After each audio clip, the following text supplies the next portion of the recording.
साथियों नमस्कार। Kota online classes में आप सभी का स्वागत है। मित्रों, आज वापस से वही हमारी जो श्रृंखला चल रही है ब्रह्मास्त्र निःशुल्क सीरीज, और ये चलती रहेगी जब तक ईश्वर की मर्जी है तब तक, और आप लोगों की मर्जी है। चलिए साथियों, देखते हैं आज का प्रश्न क्या है। पहला प्रश्न है साथियों, मैं पहले ही माफ़ी मांगता हूँ इस बात के लिए कि अगर कोई प्रश्न गलती से भी मिसप्रिंट है या मेरे से भी गलत हो जाए तो आप लोग थोड़ा सा जो है कमेंट ज़रूर कर देना, सर इसका ये होगा, ठीक है। क्योंकि गलती देखो मेरे से भी हो सकती है, किसी से भी हो सकती है, और मिसप्रिंट भी हो सकता है, क्योंकि मेरा एक फ़्लो होता है बस वो पढ़ने का, तो इस वजह से थोड़ा बहुत फिर वहाँ पर दिमाग काम नहीं करता क्या है क्या नहीं है। तो आपका कमेंट सबसे महत्वपूर्ण होगा साथियों, तो आप निश्चित रूप से कमेंट कीजिए कि सर इसका ये है। बाकी चीज़ें अच्छी लगे तो ज़रूर साथियों उसके लिए भी प्रोत्साहन कीजिए, और एक वहाँ पर आता है हाइप वाला ऑप्शन, उस पर ज़रूर क्लिक कीजिएगा साथियों। और टेस्ट सीरीज़ वगैरह लेनी है तो कोटा ऑनलाइन क्लासेस ऐप को डाउनलोड करके वहाँ से आप ज़रूर लीजिए। मैं आपको बता रहा हूँ राजस्थान की नंबर 1 टेस्ट सीरीज होगी साथियों। चलिए, पहला प्रश्न है, देसिल बना सब जन मिठा ते तेसन जप हो अवट्ठा। पंक्तियाँ किसकी है साथियों? सबको पता है, विद्यापति जी की पंक्तियाँ हैं। अगला प्रश्न आता है, जोई जोई पिंडे सोही ब्रह्मांडे। जो सिद्धांत के प्रवर्तक कौन थे? गोरखनाथ थे। जोई जोई पिंडे सोही ब्रह्मांडे, सिद्धांत के प्रवर्तक किसको माना जाता है? गोरखनाथ को माना जाता है। एक नार ने अचरज किया, एक नार अचरज किया, सांप मार पिंजरे में दिया। ये कुसरो की पंक्तियाँ या कुसरो की पहेलियाँ हैं साथियों। आगे, बीसल देवरासों का 12 मास यानी कि विरह वर्णन किस मास से प्रारंभ होता है? कार्तिक मास से साथियों वो प्रारंभ होता है। मित्रों, ज़बरदस्त प्रश्न है यार, और आपका प्यार इन प्रश्नों के प्रति बहुत ज़बरदस्त रहा है। अगर इन प्रश्नों को, ये ब्रह्मास्त्र नोट्स अगर आप मंगवाना चाहते हैं तो ज़रूर फ़ोन कीजिए, डिस्क्रिप्शन में लिंक दिया हुआ है। और हिंदी साहित्य के मंगवाना चाहते हैं तो भी आप बताइएगा, ठीक है। अगला है, परमार रासों का प्रकाशन चार्ल्स इलियट ने किस वर्ष कराया था? 1865 ईस्वी में। परमार रासों का प्रकाशन चार्ल्स इलियट ने किस वर्ष करवाया था? 1865 में करवाया था साथियों। अगला प्रश्न आता है हमारा, आल्हा का गायन किया जाता है। आल्हा का गायन जो है बरसात या वर्षा ऋतु में किया जाता है साथियों। फिर उसी से संबंधित प्रश्न आता है, आल्हा खंड के रचयिता जगनीक किस रासों के आश्रित थे? प्रमादि देव के आश्रित थे साथियों, ठीक है। बिसल देव रासों के जगनीक और आल्हा खंड, बात एक ही है। तो आल्हा खंड के रचयिता कौन थे? जगनीक थे। किस राजा के आश्रित थे? प्रमादि देव के आश्रित थे। कयामास वध किस रासो ग्रंथ का प्रसंग है? ये कयामास वध जो है पृथ्वीराज रासो ग्रंथ का एक प्रसंग है। कयामास वध किस रासो ग्रंथ का प्रसंग माना जाता है साथियों? पृथ्वीराज रासो के, जिसके जो राइटर थे वो थे चंद्रबरदाई, ठीक है। यहाँ तक कोई समस्या आपको नहीं होनी चाहिए। आगे बढ़ते हैं मित्रों, मज़ा आ रहा है यार, क्वेश्चन इतने बढ़िया है ना, ऐसा लग रहा है जैसे इन प्रश्नों से ही सारा पेपर बन जाएगा, ऐसा महसूस होता है साथियों, ठीक है ना। मज़ा आ रहा है, एकदम बढ़िया शानदार प्रश्न है। देखो साथियों, अगला प्रश्न है यहाँ पर, डॉक्टर हजारी प्रसाद द्विवेदी ने रासो शब्द की उत्पत्ति किससे मानी है? रासक शब्द से मानी है। जो डॉक्टर हजारी प्रसाद द्विवेदी थे उन्होंने रासो शब्द की उत्पत्ति किससे मानी? रासक शब्द से मानी है, और इनका ही पूछा जाता है ज़्यादातर, ठीक है। अगली बात करेंगे, किस रासो ग्रंथ के अध्याय या खंडों का विभाजन समय के रूप में किया जाता है? वो है हमारा पृथ्वीराज रासो चंद्रबरदाई का। अगला आता है, बोध गान ओ दोवा। बोध गान ओ दोवा किन की रचनाओं का संग्रह ग्रंथ माना जाता है? सिद्धों की रचनाओं का संग्रह ग्रंथ माना जाता है। बोध गान ओ दोवा किन की रचनाओं का संग्रह ग्रंथ माना जाता है? सिद्धों की रचनाओं का संग्रह ग्रंथ माना जाता है साथियों। फिर अगला प्रश्न है, हिंदी का प्रथम गद्य लेखक मिश्र बंधुओं ने किसे माना था? गोरखनाथ को माना था साथियों। इस प्रश्न का आंसर आप लोग ज़रूर बताइएगा, ठीक है। अगर ये सही नहीं है तो मुझे भी कन्फ्यूजन है इसमें। हिंदी का प्रथम गद्य लेखक मिश्र बंधुओं ने किसको माना था? गोरखनाथ को माना था। अगला प्रश्न आता है, निम्नलिखित में से किस कवि का मूल नाम चंग देव था, वो था हेमचंद्र। नहीं मिलेगा आपको ये प्रश्न, गारंटी है, कहीं भी नहीं मिलेगा, मैं आपको बता रहा हूँ, गारंटी है, कहीं नहीं मिलेगा ये प्रश्न। तो इसलिए साथियों इन प्रश्नों को ज़रूर पढ़िए और लोगों को भी शेयर कीजिए साथियों, ताकि उनका भी फ़ायदा हो। क्या मैं ये प्रश्न अच्छे नहीं लग रहे हमें? नहीं लग रहे तो मना कर दो यार, मैं भी क्यों प्रैक्टिस करूं, फिर क्यों बताऊं। तो इसलिए आपका कमेंट बहुत ज़रूरी है कि सर नहीं, कंटिन्यू रखना सर, तो फिर मेरे क्या है थोड़े सी प्रोत्साहन और उत्साहन मिलता है, फिर चलो ठीक है यार अब कंटिन्यू रखते हैं। तो आपका कमेंट मेरे लिए बहुत इंपॉर्टेंस रखता है साथियों, ठीक है ना। चलिए, तो निम्नलिखित में से किस कवि का मूल नाम चंगदेव था? वो था हेमचंद्र। आगे है, नाथों की सबसे बड़ी कमजोरी उनका रूखापन तथा ग्रस्त के प्रति अनादर भाव है। ये कथन किस आलोचक का माना जाता है? हजारी प्रसाद द्विवेदी। नाथों की सबसे बड़ी कमजोरी उनका रूखापन और उनका ग्रस्त के प्रति अनादर भाव रहा है, ये कथन किस आलोचक ने कहा? ये आलोचक भी थे, इन्होंने तो भैया आचार्य रामचंद्र शुक्ल की तक आलोचना कर दी थी, बताओ आप। तो हजारी प्रसाद द्विवेदी का है। जयचंद प्रकाश ग्रंथ के रचनाकार कौन है? भट्ट केदार है। और जयमयंक जस चंद्रिका के रचनाकार मधुकर कवि है साथियों। तो याद रखना, जयचंद प्रकाश के भट्ट केदार है और जयमयंक जस चंद्रिका के मधुकर कवि हैं, ठीक है, याद हो जाएगा।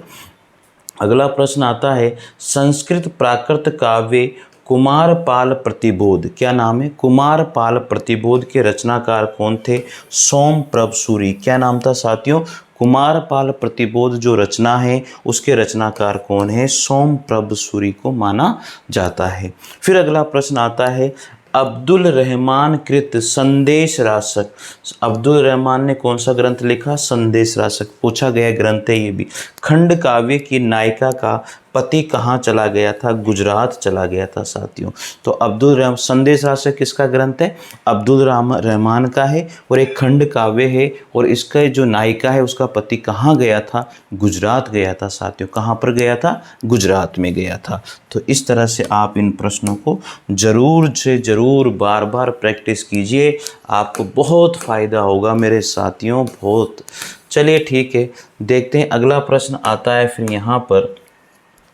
हिंदी का प्रथम महाकाव्यकार चंद्रबरदाई हैं, किस राजा के आश्रित थे? पृथ्वीराज चौहान के आश्रित था। बहुत सिंपल सी बात है। मेघदूत और संदेश रासक, मेघदूत और संदेश रासक की संदेश परंपरा किस ग्रंथ में मिलती है? बीसल देवरासु ग्रंथ में मिलती है, ठीक है। फिर है, पद्मावती समय किस ग्रंथ का हिस्सा था? तो वो पृथ्वीराज रासु ग्रंथ का हिस्सा था साथियों। पद्मावती जो समय है वो किस ग्रंथ का हिस्सा रहा है? पृथ्वीराज रासु ग्रंथ का हिस्सा रहा है। टाइम 1% भी ख़राब नहीं होता है यहाँ पर। मेरी हमेशा आदत है कि मैं किसी भी स्टूडेंट का जो है टाइम ख़राब नहीं करूँ। तो मित्रों आपको अच्छा लगेगा इस चीज़ से कि हमारा टाइम भी ख़राब नहीं हो रहा और जल्दी से जल्दी क्वेश्चन हमारे यहाँ पर अच्छे से हो रहे हैं। चलिए साथियों आगे बढ़ते हैं अब इसी क्रम में। अगला प्रश्न आता है साथियों यहाँ पर, आदिकाल में बालकनाथ किसे कहा गया है? तो जालंधर नाथ को आदिकाल में क्या कहा गया है? बालकनाथ कहा गया है। आदिकाल में जो है बालकनाथ किसे कहा गया है साथियों?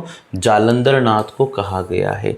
फिर अगला प्रश्न आता है, स्वयंभू का रामायण हिंदी का सबसे पुराना और सबसे उत्तम काव्य माना जाता है। स्वयंभू ने जो रामायण लिखा, तो साथियों ये कथन किसका है?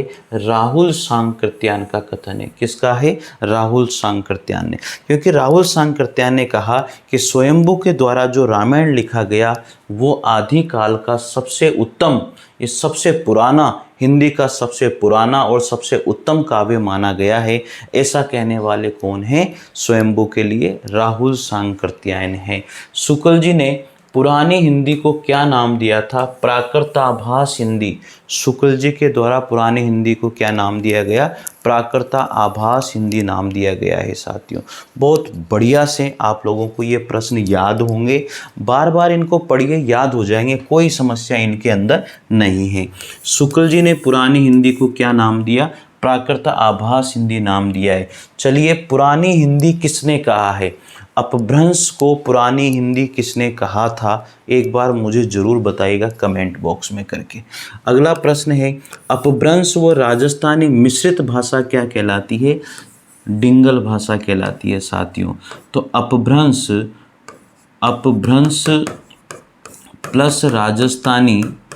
प्लस राजस्थानी को हम लोग क्या कहते हैं? डिंगल भाषा कहते हैं साथियों। अगला प्रश्न आता है, रामचंद्र शुक्ल जी ने आदिकाल को कितने प्रकरणों में विभक्त किया था? 4 प्रकरणों में, 4 भागों में विभक्त किया था। अपभ्रंश और ब्रज भाषा मिश्रित भाषा को हम लोग पिंगल कहते हैं। अपभ्रंश के साथ राजस्थानी मिलाएंगे तो डिंगल हो जाएगी, क्योंकि डिंगल है ना मारवाड़ी राजस्थान, और अपभ्रंश के साथ अगर हम ब्रज भाषा मिलाएंगे तो वो पिंगल हो जाएगी। ठीक है साथियों, याद रखना इसको। आगे है, खालिक बारी किस रचना की किस लिपि में हुई? खालिक बारी की रचना जो है किस लिपि में हुई थी साथियों? वो पारसी लिपि में हुई थी। ठीक है, खालिक बारी किसने लिखी थी बताना मुझे कमेंट में। अगला प्रश्न है, नाथ पंथ का प्रवर्तन किसके द्वारा किया गया था? गोरखनाथ का ही नाम आता है साथियों। नाथ पंथ का जो प्रवर्तन है वो गोरखनाथ के द्वारा किया गया था। जबरदस्त प्रश्न है। आगे, किस विद्वान ने पुष्यपुंड पुष्पदंत को हिंदी का प्रथम कवि माना है? जॉर्ज अब्राहम ग्रियर्सन ने और शिव सिंह सेंगर के द्वारा। पुष्पगिरा शिव, तो गिरा मतलब ग्रियर्सन और शिव मतलब भगवान शिव के लिए कहा गया है, तो शिव सिंह हो जाएगा, शिव से गिरा से ग्रियर्सन हो जाएगा। पुष्प गिरा शिव, यानी कि पुष्प गिरा शिव पर, तो पुष्प मतलब पुष्य या पुष्पदंत या पुष्यपुंड, इनको जो है पहला कवि या पहला विद्वान हिंदी का किसने माना? तो जॉर्ज अब्राहम ग्रियर्सन ने और शिव सिंह सेंगर ने इनको हिंदी का पहला विद्वान माना है, हिंदी का पहला कवि माना है। ठीक है, अगला है, विद्यापति की पदावली में कौन सा रस प्रधान है साथियों? तो विद्यापति की पदावली में जो है श्रृंगार रस की बहुत तगड़ी प्रधानता है। अगला प्रश्न आता है, चारण काव्य की भाषा कौन सी है? चारण काव्य की जो भाषा है वो डिंगल भाषा है। याद रखना, जितने भी चारण काव्य हैं सबकी भाषा कौन सी मानी गई है साथियों? डिंगल भाषा मानी गई है, तो आप इन्हें ज़रूर याद रखिएगा। ठीक है, चलिए यहाँ तक तो कोई समस्या आपको नहीं होनी चाहिए। आगे बढ़ते हैं इसी क्रम में। बस पढ़ते रहिए यार, पढ़ना ही तो है। ठीक है ना, पढ़ते रहिए। मैं आप लोगों के लिए हमेशा पूरी कोशिश करता हूँ कि अच्छे से अच्छे मैटर को लेके आऊँ और आप लोगों को देता रहूँ।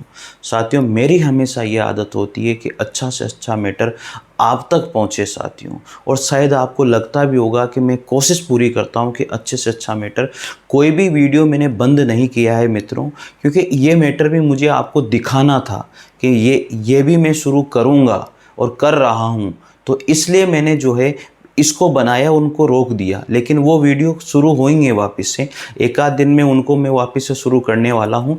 तो एक दिन वो वीडियो आएगा, एक दिन ये आएगा, फिर एक दिन वो आएगा, तो सारे चलते रहेंगे। घबराने की कोई बात नहीं है, कोई भी वीडियो बंद होने वाला नहीं है साथियों। जो स्टार्ट हो गया वो कंटिन्यू चलता रहेगा। ठीक है, तो थोड़ा सा बस विश्वास बनाए रखें और लोगों को ज़रूर जागरूक करें कि भैया कहाँ सो रहे हो, देखो यहाँ पर। ठीक है, चलिए अगला प्रश्न है, चारण साहित्य किस साहित्य का दूसरा नाम है? तो चारण साहित्य जो है साथियों किस साहित्य का दूसरा नाम है? रासो साहित्य का दूसरा नाम है। अगला प्रश्न आता है, मत्स्येंद्र नाथ की पूजा या उपासना का क्या नाम था? पिपलीस देव। क्या नाम था? पिपलीस देव। मत्स्येंद्र नाथ की पूजा या उपासना का क्या नाम था साथियों? पिपलीस देव। क्या नाम था? पिपलीस देव। फिर अगला प्रश्न है, परमार रासों का रचयिता जो महोबा के राजा प्रमद्य देव का आश्रित था कौन? जगनिक। परमार रासों के रचयिता कौन थे? जगनिक थे, और प्रमद्य देव के आश्रित भी जगनिक को ही माना गया है। वो तो वही रहेंगे ना यार, उसमें क्या। ठीक है, चलो देखो अगला प्रश्न है, रासो ग्रंथ परंपरा का सर्वाधिक प्रसिद्ध लेकिन उतना ही विवादास्पद काव्य ग्रंथ कौन सा रहा है? वो पृथ्वीराज रासो है भाई।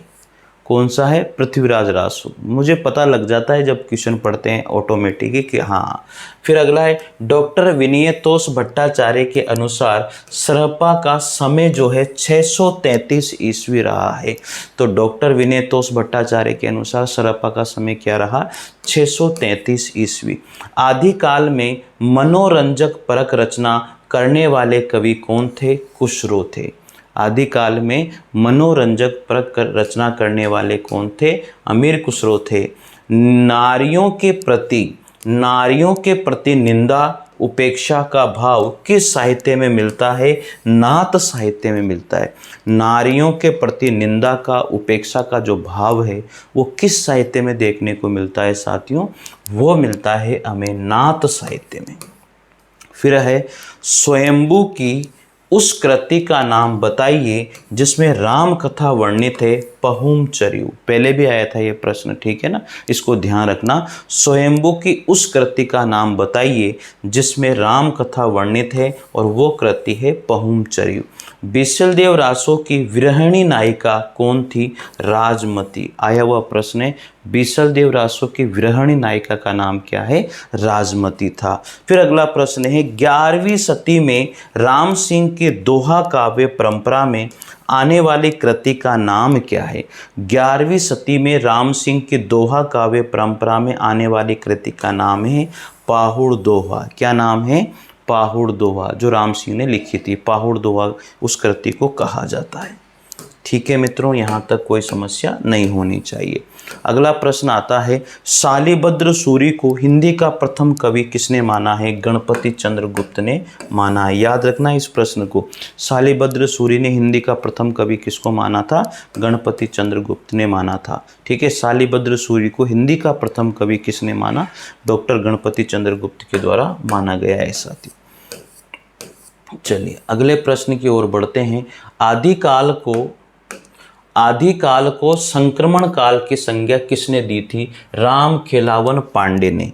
आदिकाल को संक्रमण काल की संज्ञा, आदिकाल को संक्रमण काल की जो संज्ञा दी थी साथियों वो थे राम खेलावन पांडे। क्या नाम था उनका? राम खेलावन पांडे। अगला प्रश्न है भरतेश्वर बाहुबली रास के जो रचयिता है वो कौन है? शालिभद्र सूरी। बहुत इंपॉर्टेंट बात है। भरतेश्वर बाहुबली रास के रचयिता किसको माना जाता है? शालिभद्र सूरी को माना जाता है। वर्ण रत्नाकर के रचयिता कौन है साथियों? ज्योतिश्वर ठाकुर है। वर्ण रत्नाकर के रचयिता किसको माना जाता है? ज्योतिश्वर ठाकुर को कहा जाता है। याद रखना साथियों। मैथिली का जो कवि है वो कौन है? मैथिली का कवि कौन है? वो तो विद्यापति है, सबको पता है ये। तो मैथिली का कवि किसको माना जाता है? या विद्यापति को ही कहा जाता है। त्रिहुत के राजा राम सिंह के दरबारी कवि थे साथियों। आगे है हिंदी साहित्य की प्रथम रचना कौन सी है? तो हिंदी साहित्य की प्रथम रचना श्रावकाचार्य को माना जाता है। जैन साहित्य। ठीक है, आगे है हजारी प्रसाद द्विवेदी ने हिंदी का प्रथम कवि किसे कहा था? तो हजारी प्रसाद द्विवेदी ने अब्दुल रहमान को हिंदी का पहला कवि कहा है। ठीक है, याद करना। ठीक है ना, पाप लगेगा जिसने भी बार बार नहीं पढ़ा, सोच लेना ये ऐसा नहीं है, मजाक में बोलने वाली बात है। ठीक है, पढ़ना इसको बार बार यार, बार बार पढ़ोगे ना तो मैं गारंटी दे रहा हूँ आपको बहुत फ़ायदा होगा, क्योंकि एक बार में याद नहीं होगी चीज़ें। और टेलीग्राम चैनल से ज़रूर जुड़ना। ठीक है, वहाँ पर इसका वीडियो का मैं लिंक डालता हूँ, सारी बातें वहाँ पर इन्फॉर्मेशन आती है। क्योंकि बहुत सी बार क्या है कि यूट्यूब पे नोटिफिकेशन वीडियो का नहीं आता है, तो नहीं आता है तो वहाँ से पता लग जाता है कि हाँ ये वीडियो डल गया है। और साथियों अगर आपको हिंदी साहित्य के नोट्स मंगवाने हैं तो ज़रूर बताइएगा। हिंदी साहित्य के नोट्स बहुत ज़बरदस्त नोट्स हैं भाई। ये देखो हिंदी साहित्य के जो नोट्स हैं ना, ये वाले नोट्स, हिंदी साहित्य के 2 भाग हैं, भाग 1 और भाग 2। ये हिंदी साहित्य के नोट्स हैं साथियों, पूरा कंप्लीट। कहीं पर भी हिंदी साहित्य का इतिहास आता है वहाँ पर इससे बाहर नहीं जाएगा, चाहे वो बीपीएससी का पीजीटी टीजीटी हो या एलटी ग्रेड हो या यूपीपीएससी का जो है पीजीटी टीजीटी हो, राजस्थान में RPSC first grade second grade हो, डीएसएसबी का पीजीटी टीजीटी हो, कहीं पर भी किसी भी बोर्ड का कुछ भी हो जहाँ पर हिंदी साहित्य का इतिहास आता है ना, इससे बाहर नहीं जाएगा, गारंटी है। ये सारे के सारे मेरे द्वारा लिखे हुए हैंड रिटन नोट्स हैं, आप देख लीजिए। हैंड रिटन, पूरे हैंड रिटन नोट से कंप्लीट। ये दोनों ही भाग हैंड रिटन है। इसी तरह से साथियों ये देखिए, अब मंगवाने के प्रोसेस क्या है, डिस्क्रिप्शन में मेरे नंबर दिए हुए हैं, आप वहां से कॉल लगाइए या व्हाट्सएप कर दीजिए, आपके एड्रेस पर स्पीड पोस्ट से आएंगे साथियों। और ये दोनों ही भाग जो हैं, ये दोनों ही भाग साथियों देख लीजिए, स्पीड पोस्ट का दोनों का खर्चा मिला करके ओनली 600 रुपये के हैं साथियों। कितने के? 600 रुपये। जब जेरोक्स कराओगे ना तो आपके ज़्यादा ही लगेंगे, कम नहीं लगेंगे मित्रों। आरपीएससी सेकंड ग्रेड के लिए ये काव्य शास्त्र और शिक्षण विधियों के नोट्स निकाले गए, आप इनको भी हिंदी साहित्य के साथ मंगवा सकते हैं। और एक ग्रामर के हैंड रिटन नोट्स, आप ये देखिए, ग्रामर के, सामान्य व्याकरण के हैंड रिटन नोट्स है साथियों। ये देखो आप, ज़बरदस्त नोट्स हैं, आपको खुद को लगेगा यार मज़ा आ जाएगा। अच्छे साफ सुथरे शब्दों में लिखा हुआ है, बहुत तगड़ा। ठीक है, तो ग्रामर के मंगवाना चाहते हैं तो आप तो भी बता दीजिए। और साथियों टॉपिक वाइज मैं आपको बताता हूँ, टॉपिक वाइज अगर आपको हिंदी साहित्य और काव्य शास्त्र के टॉपिक वाइज अगर आप नोट्स मंगवाना चाहते हैं तो टॉपिक वाइज ये प्रश्न बैंक है। क्या है? टॉपिक वाइज प्रश्न बैंक है। 2 भागों में आएगा ये, भाग 1 और भाग 2, 2 भागों में आएगा साथियों ये। तो ये टॉपिक वाइज प्रश्न है, अगर आप इन्हें मंगवाना चाहते हैं तो ज़रूर बताइए। और इनको मंगवाना चाहते हैं, जो ब्रह्मास्त्र नोट्स हैं, इनको मंगवाना चाहते हैं 1 लाइनर रूप में, इसमें काव्य शास्त्र वगैरह सब कंप्लीट आएगा, तो आप लोग ज़रूर बताइएगा। डिस्क्रिप्शन में लिंक दिया हुआ है। कोई फर्स्ट ग्रेड सेकंड ग्रेड की टेस्ट सीरीज ज्वाइन करना चाहता है तो ज़रूर कीजिएगा टेस्ट सीरीज ज्वाइन, क्योंकि वहाँ टारगेट के नाम से एक टेस्ट सीरीज है, एक परिणाम के नाम से टेस्ट सीरीज है, वहाँ से आप ज्वाइन कीजिए साथियों। ज़बरदस्त है, आप लोग जुड़िए कोटा ऑनलाइन क्लासेस से, आपको बहुत फ़ायदा होगा साथियों। चलिए हम लोग प्रश्न देख लेते हैं। अब ये तो साथियों मेरा बताने का मोटिव ये है कि आप इन चीज़ों से वंचित नहीं रहें, कहीं अलग अलग जगह पर भटकते रहें, जिससे तो बढ़िया है ना, इनको पढ़िए आप। ये मेरे लिखे हुए हैं, मैंने बनाए हुए हैं, मैंने टाइपिंग नहीं कराया। जो मज़ा हैंड रिटन में वो किसी में भी नहीं है साथियों, मैं आपको फिर बता देता हूँ। तो विश्वास करके स्पीड पोस्ट से आपको मंगवाना है, पेमेंट आपको पहले करना पड़ेगा, ये विश्वास आपको करना पड़ेगा। अगर आपको फिर भी लगता है कि नहीं यार नहीं कर सकते तो मैं भेज देता हूँ, फिर आप बाद में कर दीजिए, कोई परेशानी नहीं है। नोट्स के पैसे, विद्या के पैसे कोई भी खा के नहीं बकता है, हर कोई दे देता है साथियों। ठीक है, मुझे विश्वास आपके ऊपर है और आपको मेरे ऊपर विश्वास करना पड़ेगा। चलिए साथियों पढ़ते हैं। भाषा सर्वेक्षण किसकी रचना है? जो भाषा सर्वेक्षण है वो किसकी रचना है? जॉर्ज अब्राहम ग्रियर्सन की। किस सिद्ध कवि की रचनाओं में रहस्य भाव की प्रधानता देखने को मिलती है? लुहिप्पा। किस सिद्ध कवि की रचनाओं में रहस्य भाव की प्रधानता देखने को मिलती है? वो है लुहिप्पा। सिद्धों की साधना में शून्य का पूरक जो तत्व है वो है ज्ञान। सिद्धों की साधना में शून्य का पूरक तत्व किसको माना गया है? ज्ञान को माना गया है। आत्मबोध किसकी रचना मानी जाती है? गोरखनाथ की।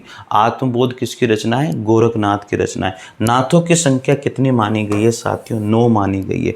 रासो ग्रंथों की जो भाषा है वो डिंगल और पिंगल में लिखी गई है। रासो ग्रंथों की जो भाषा है वो डिंगल या पिंगल में लिखा गया है साथियों। तो नाथों की संख्या कितनी मानी जाती है? 9 मानी जाती है साथियों। ठीक है, और सबको पता है कि रासो ग्रंथों की संख्या डिंगल पिंगल है। नरसिंह द्वारा रचित रासो ग्रंथ कौन सा है? विजयपाल रासो। विजयपाल रासो के रचयिता कौन है? नरसिंह रहे हैं। अगला प्रश्न आता है, बौद्ध धर्म के किस तत्व के प्रचारार्थ सिद्धों ने लोक भाषा में साहित्य रचना करी थी? बौद्ध धर्म के किस तत्व के प्रचारार्थ, प्रचार करने के लिए सिद्धों ने लोक भाषा में साहित्य रचना करी? वज्रयान। ठीक है, अगला प्रश्न है, भोला शंकर व्यास ने हिंदी के आरंभिक रूप को क्या कहा था? अव्वट कहा था। भोला शंकर व्यास ने हिंदी के आरंभिक रूप को क्या कह के पुकारा? अव्वट कह के पुकारा है साथियों। अगला प्रश्न आता है, आदिकाल के लिए अपभ्रंश काल जातीय साहित्य का उदय नाम प्रस्तावित करने वाले विद्वान थे डॉक्टर बच्चन सिंह। क्या नाम था उनका? डॉक्टर बच्चन सिंह। आदिकाल के लिए अपभ्रंश काल, जातीय साहित्य का उदय, नाम प्रस्तावित करने वाले विद्वान डॉक्टर बच्चन सिंह थे। जैन परंपरा का सर्वप्रथम कवि किसको माना जाता है? स्वयंभू को माना जाता है। राहुल सांकृत्यायन ने सिद्धों के चार्यापदों और दोहों को किस शीर्षक से संपादित किया था? हिंदी काव्य धारा। राहुल सांकृत्यायन ने सिद्धों के चार्यापदों और दोहों को किस शीर्षक से संपादित किया था? हिंदी काव्य धारा के नाम से। दोहा कोश के रचयिता यहाँ पर किसको माना जाता है? सरहपाद को माना जाता है। राहुल वेल किसकी रचना थी? रोड़ा कवि की रचना थी साथियों। ठीक है, चलिए आगे बढ़ते हैं इसी क्रम में। अगला प्रश्न है, मिश्र बंधुओं के अनुसार ब्रज भाषा का सर्वप्रथम हिंदी कविता में प्रयोग किसने किया था?